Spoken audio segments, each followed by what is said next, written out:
Miss Minchin, ang dalagitang sinasabi ko ay pinalaking parang tunay na prinsesa sa India. Kaya inaasahan kong ganun din nyo siya ituturing dito. Huwag kang mag-alala, Atty. Barrow.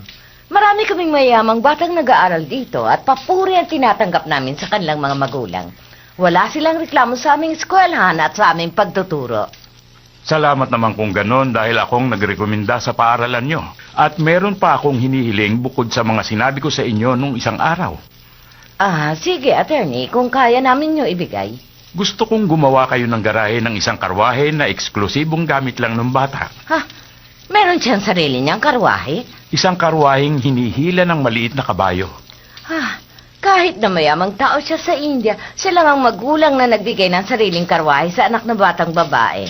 Meron kaming garaheng magagamit ninyo. Kayo na rin ang kukuha ng kutsero noon. Ngayon, maaari ko bang makita ang magiging silid ng bata? Nadinig ko na darating daw kayo ngayon, kaya ipinaayos ko na ang silid. Mabuti naman.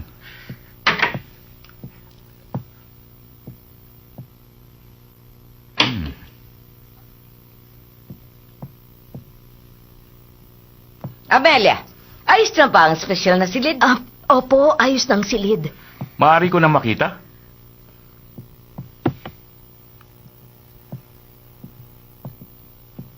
Ito ang magiging katulong niya. Magaling. Mukha nga siyang isang magalang na bata.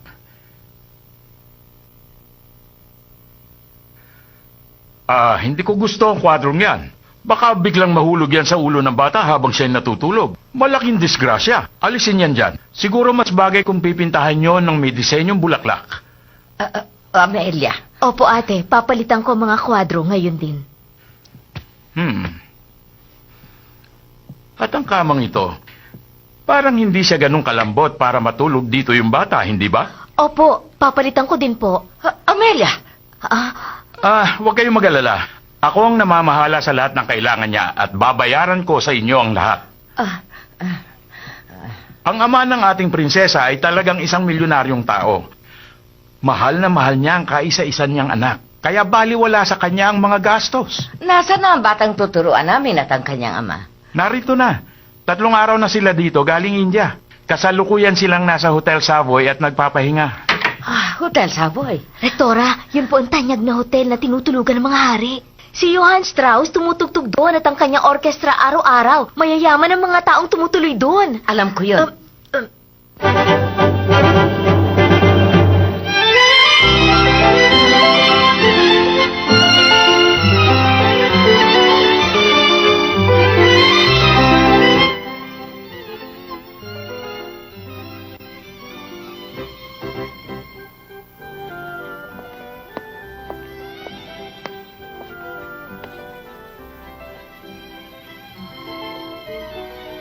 HD encode by Carlolo 16. Sarah, narito ka lang pala. Opo. Huwag ka dito at malamig, anak. Baka ka magkasipon. Mag-ayos ka na at alis tayo. Ang init ng kamay niyo. Pag-aralan mo ng masanay sa lamig dito. Opo, malamig, Papa. Sarah! Sarah!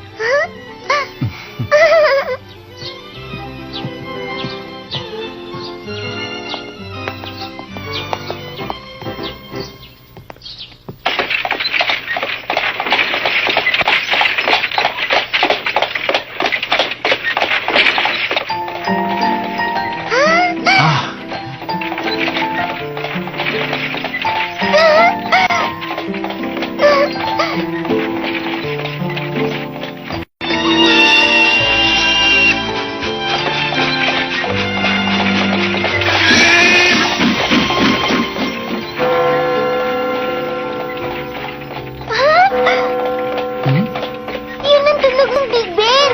Oo, yun nga. Naisip ko po yun. Binabasa ko po yun sa libro, Papa.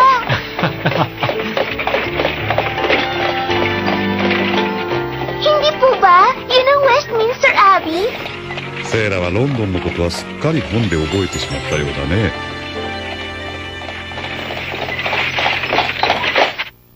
Patawad po, Rektora. Hindi ko alam na kailangan niyo ako, kaya ngayon lang ako humarap sa inyo. Si James, nasan? James! Oh, James! Dali! magandang araw po, Rektora. Ano po ba ang kailangan nyo sa akin?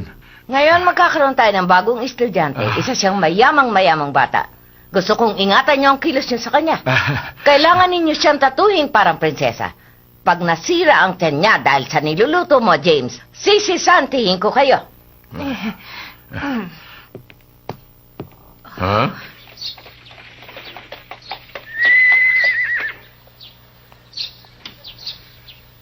Halika, narito na tayo, Sarah.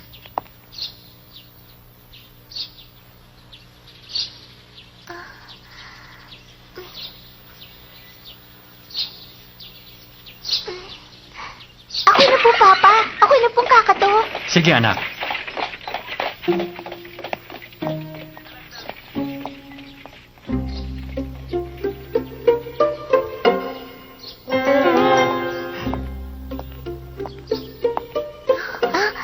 Ito ang eskwelahan mo, anak.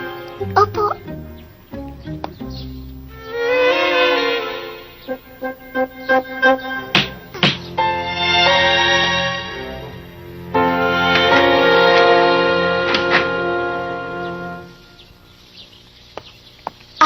Kayo po si Master Crew at ang anak ninyo. Talaga pong hinihintay namin ang pagdating ninyo. Tumuloy po kayo.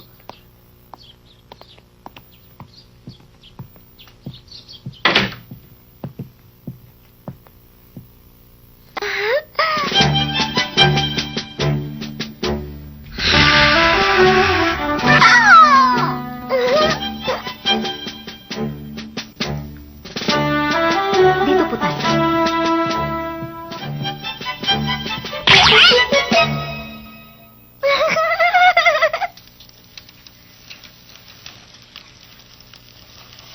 Ang pangalan ko po ay Amelia, nakababatang kapatid ng rektora, at isa rin po akong teacher dito at nag-aasikaso sa mga bata.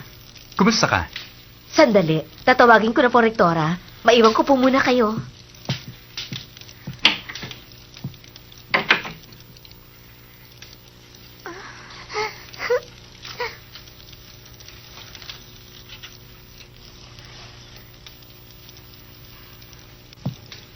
Sarah, mukhang mabait si Miss Amelia, di ba?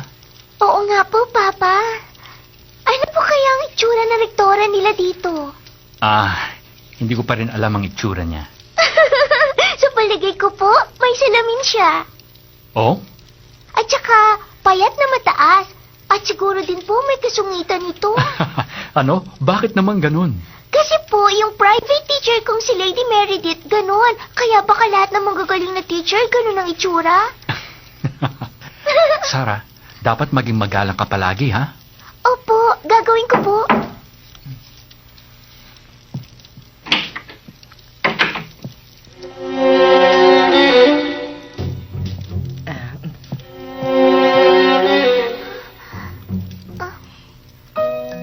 Pasensya nang naghintay kayo. Ako si Miss Minchi, na rektora.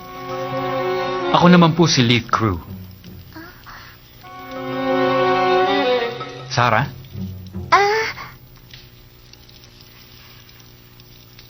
Ako naman po, Miss Minchin, si Sarah Crew. Kumusta kayo? Aba, ang ganda niyang bata at mukha siya matalino. Isang malaking karangalan namin sa paaralang ito ang magkaroon ng isang estudyanteng katulad niya dito.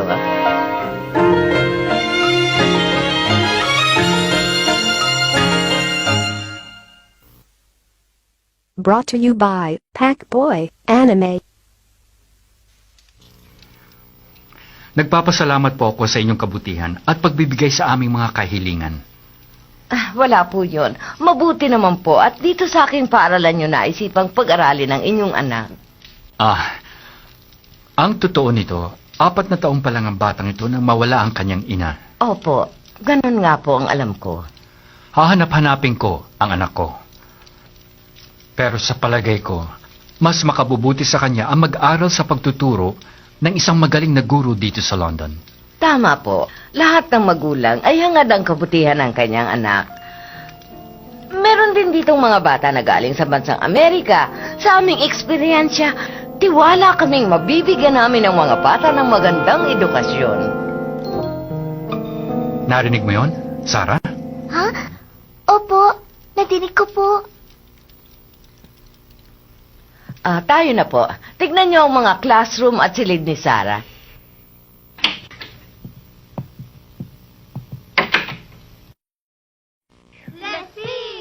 Sadali, ulitin natin. Le Père. Sino yun?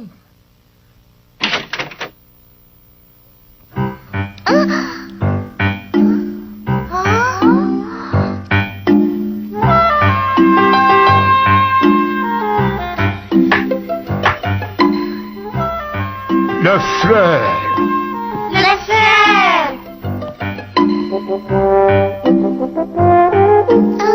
Binibigyan namin dito ng malaking importansya ang pag-aaral ng Pranses. Mabuti naman. Tena kayo. Sarah? Le Frère. Le Frère. Le Fille.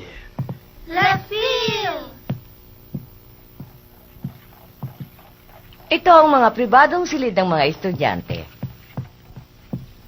Ah, yan pala. Pero may espesyal kaming silid na inayos para lang sa inyong anak na nasa third floor. Dito tayo.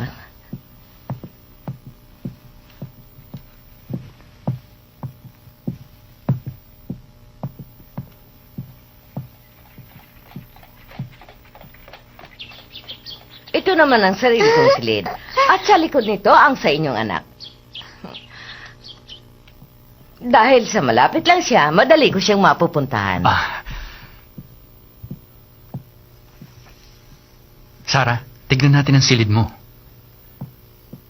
Heto. Tuloy, silid para sa dalawa.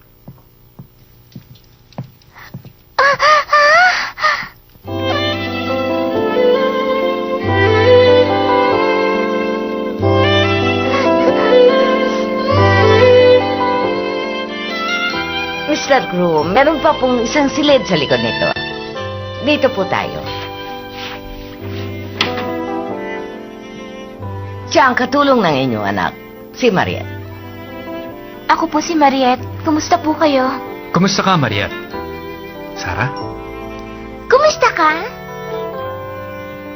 Mariette, tapos na ba ang pag-aayos ng silid? Opo, Miss Minchin. Mabuti naman.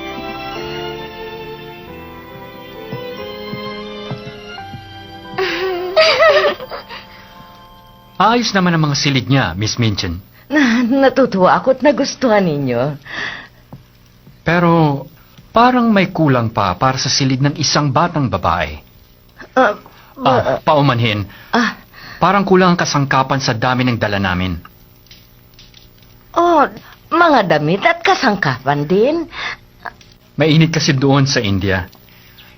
Hindi siya sanay sa malamig, kaya ibinili ko siya ng mga gagamitin sa lamig dito. Maaari bang madala niya dito ang lahat ng damit niya at kaunting kasangkapan? Sige po, gawin niyo yon. Kailangan niya ng isang malaking lalagyan ng libro. Marami kaming libro sa library. Mahilig magbasa ng anak ko, kaya marami siyang dalang libro dito. Ay, naku po. Basa ng basa ang batang yan. At gusto lagi siyang may bagong libro. Mahilig pa sa libro na matatanda. Malaki, mabigat pati ang history at poetry ng libro. Pero, Miss Minchin, paglabis na ang pagbabasa niya, maaari bang patigilin mo na siya para naman makasakay siya sa karwahe niyang maliit at mamasyal o lumabas siya at bumili ng manika. Sa tingin ko, mas mabuting maglaro naman siya ng manika, Miss Minchin. Sandali, Papa. Ano yon, Sarah? Ang gusto ko po, si Emily. Alam niyo po yan, di ba, Papa? Sinong Emily ang sinasabi niya? Isa yung manika na hahanapin pa namin at bibilhin para sa kanya. Ha? At may pangalan ng manika? Kaibigan niya yon at kathalang yun ang kanyang isipan. Aba, ang galing pala naman ang imahinasyon niya. Tama po. Minsan nga ay nahihirapan akong sundin ang talas ng imahinasyon ng batang ito. Miss Minchin, yun nga palang karwahe niya. dadali na daw po dito. Nakahanap na raw si Attorney Barrow ng maliit na kabayong hihila doon. Salamat po. Sarah, nakaisip ka na ba ng ipapangalan sa kabayo mo? Opo, Papa. Si Jump yun. Jump! May pangalan na rin pala. Ganon. Rektora, dumating na ang karwahe at kabayo. Ipakita natin kay Mr. Cruz. Pero, Bakit? Ano yun, Amelia? kasi yung kutsero hindi nakarating at nagpadala na lang ng isang batang lalaking kapalit. Ano? Bakit ganon? Brought to you by Pack Boy Anime.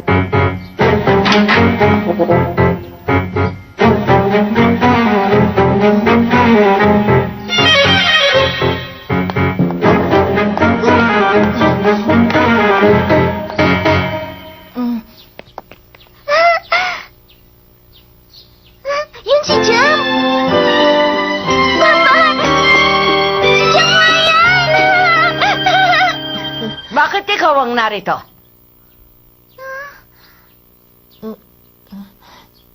Bakit hindi nakarating dito ang tatay mo? Kasi po, napilayan po si tatay at hindi makagalaw. At kung maaari po, kung papayag kayo, ako na lang po ang papalit sa kanya, Miss Minchin.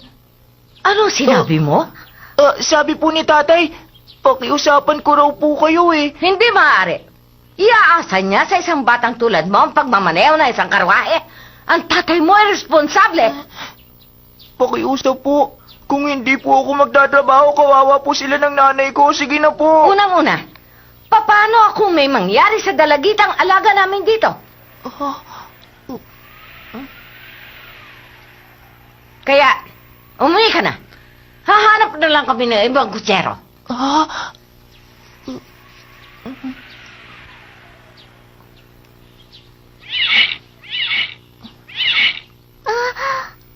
Papa, Siguro po, pwede na siya. Mabait naman at maamo si Jump eh.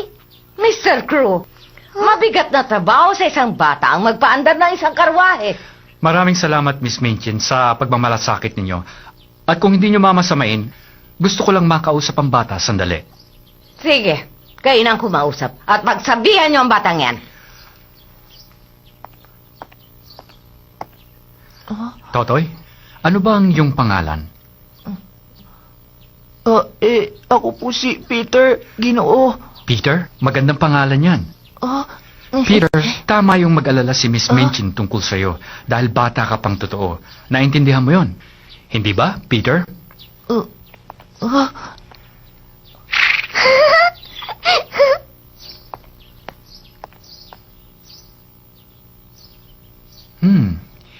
Ikaw ba mismo ang nag-aalaga dito sa kabayo, ha, Peter?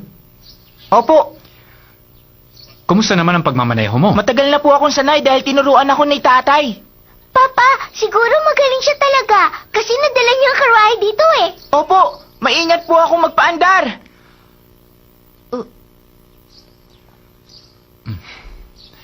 Miss Minchin, sa palagay ko gusto kong subukan ang batang ito at yun din ang gusto ng anak kong si Sarah. Mr. Crew, mabait na bata pala ang anak ninyo.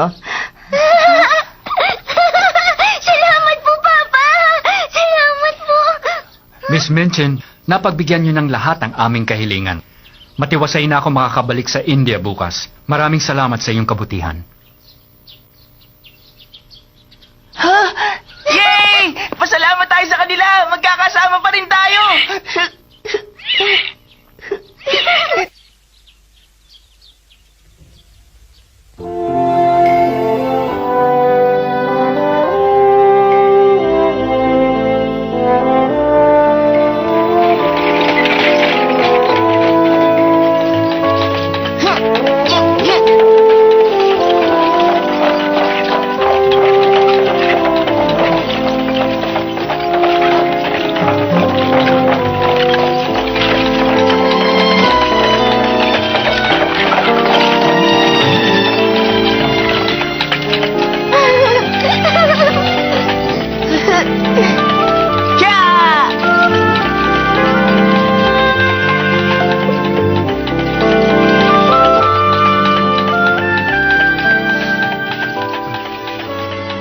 Sabihin mo sa akin, Sarah. Gusto mo ba sa dormitoryong yon? Opo. Mag-aaral po akong mabuti at pag-uwi ko po sa India, ako na pong gagawa sa mga ginagawa ni Mama noon pag may party tayo doon. Maraming salamat, anak. Alam mo bang tuwang-tuwa ako na marinig na nagsasalita ka ng ganyan? Naniniwala akong pagbubutihin mo ang iyong pag-aaral. Makakaasa ba ako, anak? Opo, gagawin ko po yun.